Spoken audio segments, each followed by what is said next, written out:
Oz.DeLorean says, for decades, you've championed lowering the barrier to entry to creativity as much as possible. With a surge in generative AI, do you feel the barrier can ever be too low? Is some effort or cost in acquiring at least basic skills, knowledge, or tools perhaps necessary to impart a respect for your own work and that of others?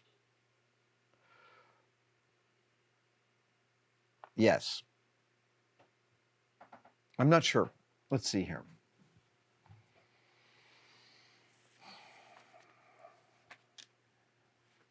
There's a lot of assumptions in your question, and I want to kind of tease them out.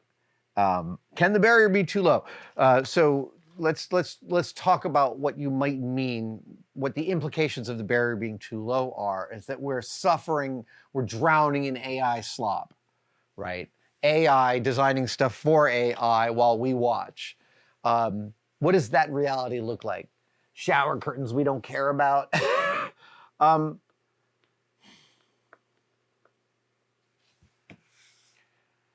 I want to separate out art and commerce here. Because within commerce, yeah, the barrier can be way too low. But within art, something's always going to happen. So let us say you're asking, can the barrier be too low? Can someone be harmed rather than helped by being creative with AI? That's what that question might be asking. And I feel like if you're someone who's interested in commerce and just selling stuff, this answer isn't for that person. When you're talking about the lower threshold of entry that I champion, and I picture, let's say, this tabula rasa person in your question who is using visual AI and prompts to create things they want to see. And as they're doing that, it is showing up like AI art, right? A unicorn and an emerald forest or whatever the hell. I don't think that person's first few prompts are that interesting. But I know people, and I know as they explore something creatively, interesting things happen. And so if you're sitting there and you're thinking, oh, I could never paint a painting, but I can do some AI prompts of paintings. And if you do that a few thousand times, and like anything I've ever done creatively, I have done a few thousand times by the time I'm good at it. When you do that a few thousand times, you end up with a point of view about what you want to see. So maybe what you're asking here is, could AI be making the generation of images so easy that you never develop a point of view? That would be the tragedy. That would be the tragedy. But let's just like imagine a person just making small miniature houses out of sticks, out of leaves in the yard.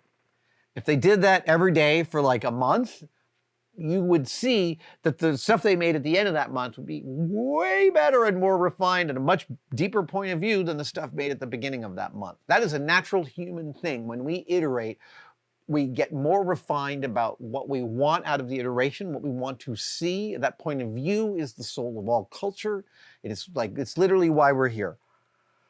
So could AI render someone so immune to that process that they don't ever develop a more sophisticated point of view on the things they want to see? Well, that would be a truly evil technology. I don't see that that's what AI is doing, but that would be awful, right? To me, one of the most amazing things about humans is when they do something repeatedly, they build a point of view, they build institutional knowledge, and when they want to change things around, they frequently do amazing things. Humans are incredible in their ingenuity. And it is also true that friction makes great art. It really does. Limitations are spectacular. Limitations are important. They're even vital. And failing at getting to where you want to go is also vital. I mean, I get asked a lot about, am I using AI in my process? And the answer is I haven't yet. I'm not blanket opposed to it. I just haven't found a need.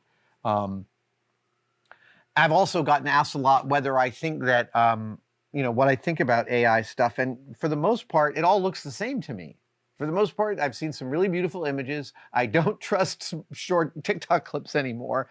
And that look of AI, that AI look that's slightly too bright, slightly too HDR, eyes are a little too piercing kind of look. It all looks the same. And by looking the same, it doesn't look like it has any human point of view to me.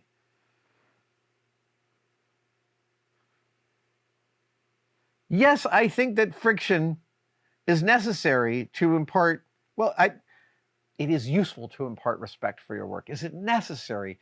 I think it also is, but I think we create our own friction as we develop more about what we want, right? Like, when you get better at what you do, what does it do? It makes you more ambitious about the stuff you want to achieve. And then you try harder things. I really view that as sort of like a universal human kind of approach to stuff. How sturdy, Curry Surfer wants to know, how sturdy is my 99% invisible chair? I love that you call it my 99% invisible chair. Super sturdy, super sturdy. Although everyone who is like going to sit in it is like, I'm really nervous sitting in this chair. And also, by the way, it's not done. I saw in the comments, a lot of people didn't like the black interior. I also don't like the black interior.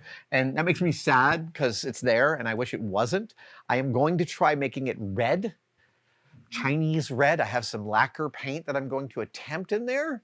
And if that doesn't work, I'm going to strip all the paint off and go back to the basic aluminum. How will I do that, you ask? I am not exactly positive, but it will happen.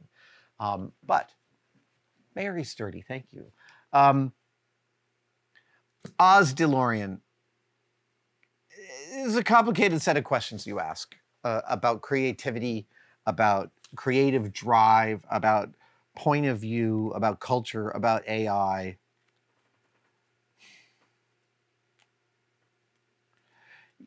I really think that for the most part, humans are remarkable at invention.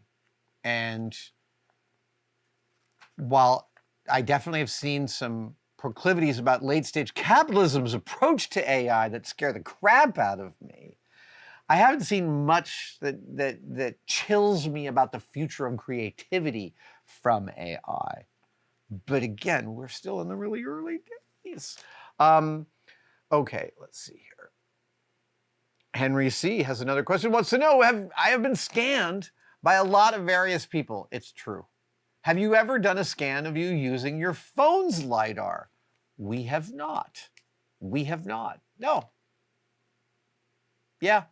In fact, yeah. In fact, scanning is something we have not done much here at all in this building. Perhaps we should. Perhaps we should try that one out. Thank you for watching. I wanted to talk to you about Tested membership. The Tested members are a key community that we find really, really remarkable. That's very separate from Tested and from YouTube. The Tested members, they buy each other memberships during our live streams. So if you're wondering whether to become a member, watch one of our live streams and someone may just give you one. It is hard to overestimate how much the Tested members actually make possible on this channel. They give us a lot of wiggle room. They give us a huge amount of feedback.